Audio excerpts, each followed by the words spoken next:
Hi, good morning. My name is Angel Vega, or Angel Vega. I go by both. I'm a Tucson Water employee, and I've been with the company for 9 years. And I'm currently the supervisor for the Tucson Water Zanjero team.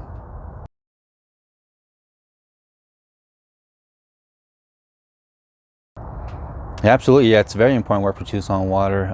We always encourage the community to be involved in water conservation. So Tucson Water offers a lot of various programs, conservation programs, one of which is our incentives or rebates. We also offer, as you mentioned, the Zanjero program offers the free residential and commercial water audits for all Tucson Water customers, and as well as various educational conservation programs. It's very important work for our community because it's something that the way Tucson Water sees it is we want to involve as much as the community in our conservation work. We obviously live in the desert. We live in a city in a desert, so.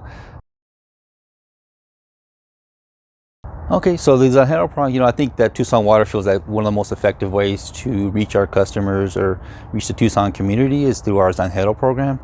And what that is we offer free residential and commercial water audits to all customers.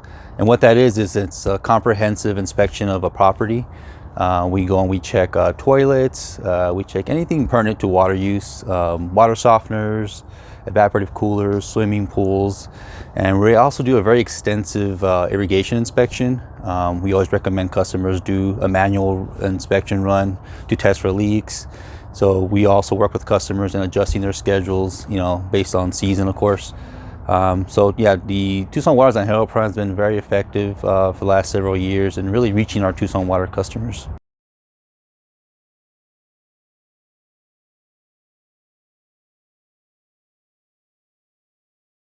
In order to have an audit complete at your home, all you have to do is you call our customer service department and you schedule an appointment. Most of the time, the appointments are in lieu of a high water bill, but also some customers are also interested in just the educational aspect of it. So they'll call Tucson Water and just say they have questions on their irrigation, and so we schedule an appointment accordingly. Most of the time customers are pretty surprised, what they can learn in an audit. Sometimes it's interesting to learn that, customers aren't very familiar with their own property, and that's one of the things that's important, in the audit, is that we educate customers on, how to, again, how to run the irrigation systems, how to maintain the system, how to look for leaks. We also educate customers on how to read their meter. That's very important to know, to know where the meter's at, to know how to read the meter. It gives you indications of whether or not you may possibly have a leak on property. So it's a very vast and encompasses a lot of things, the audit. And typically it lasts about between 1 and 2 hours each appointment.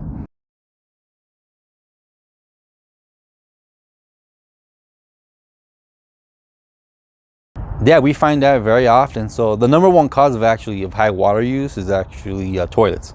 That's what we find. We did a study back in 2019. We collected our audit results, and I would say about 70% of the issues were just toilets alone. And the second thing that we find most is irrigation systems. So keeping those up to date and really checking those systems is very important in terms of water conservation. Hi everybody, my name is Eric Mesa. I'm the Farm Education Coordinator here at Las Milpitas, and for us, water conservation is such an important part of growing food. And today I want to show you a few different ways that you can start saving water at home. What you see here is a raised bed that it is irrigated by gravity. So we fill the tank and gravity pushes the water through irrigation lines and it gets to these ollas, and the olla sweats the moisture out very slowly. So that helps you save a lot of water because the plants are only getting the water that they need. So you bury that in the ground and then you cover it, and then you put your plants around and the roots will get to it.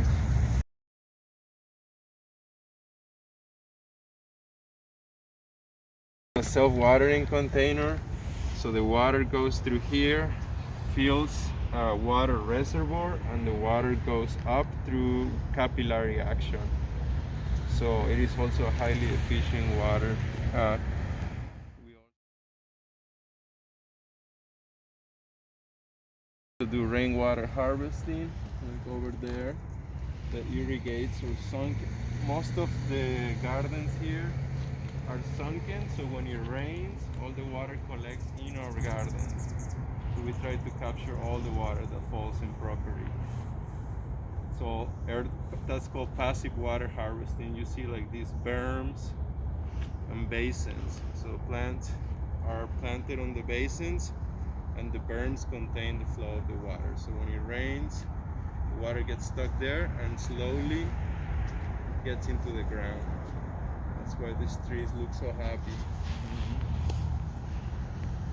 Food, these are plants that you don't need any water to grow. These are plants that will still produce even on the hardest times, and the food is edible and it's nutritious and it's good for you, and you're not required to be spending much water. Like the palo verde, those seeds when they're green, it's like an edamame. It's really good, like the soybean. Yep.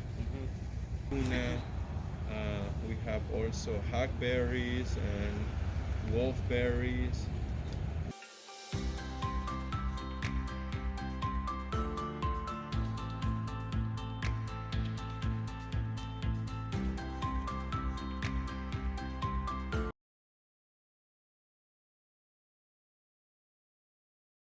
This type of gutter, it is a PVC gutter that it gets cut on the side and then pushed right into the roofing panel, and through the holes the water goes here and goes right into the ground, and then it comes up here into the rain tank. So it's called a wet system because the water is always into the pipe.